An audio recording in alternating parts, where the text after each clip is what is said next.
this year, the theme is rolling out CCS, time for large-scale deployment. And I really hope that you can see now CO2 storage is growing from its tiny green shoots that we saw some 25, 30 years ago to what I hope will be a fully blossoming tree in the very near future. I was commenting to people last night that I used to be able to name all of the CCS projects in the world off the top of my head, and now I can't because there's just too many. And every time I look, there's new ones added to the list, and this is fantastic. And we have to be aware that there's lots of projects coming online and that not all of them will get through to storage, but this is what we need. We need lots of projects, we need exploration, we need time to look, and we need time to develop these storage sites so that we can enable CCS to meet its promise of mitigating our emissions. So I still like the comment from the 2020 Global CCS report that said that although we were storing over 40 million tons every year, we need to increase this by 100-fold by 2050 to meet the scenarios laid out by the IPCC. And I think that's really quite startling. Something else that really made me think was in the pandemic, you could actually see a reduction in the emissions.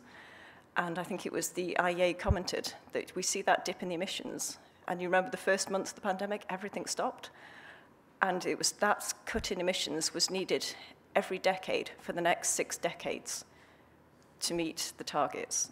And it's that kind of thing that makes you realize the shift in the way that we do things that is needed, the way we need to change, the way we need to adapt, the way we need to improve our behaviors for a more sustainable future. So during this open forum, we're going to explore the theme of how to spread the burgeoning storage plans beyond the established countries in Europe, which historically have been at the forefront of full-scale CCS. And we're also highlighting possibilities not just around the North Sea, but we're also looking around Southern Europe, North Africa, and the Mediterranean regions to address development of large-scale projects and infrastructure.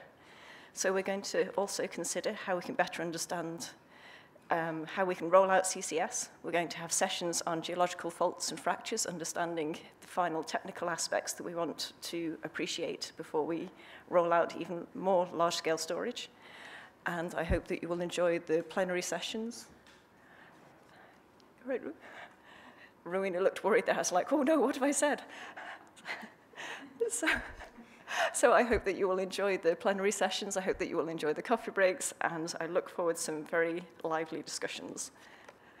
And I should also mention here that CO2GeoNet continues to grow, and we're very happy to welcome this year NGI from Norway, the Norwegian Geotechnical Institute, as a newest member of CO2GeoNet. So this is also fantastic news. So thank you everybody for being here, and I hope very much that you enjoy the conference.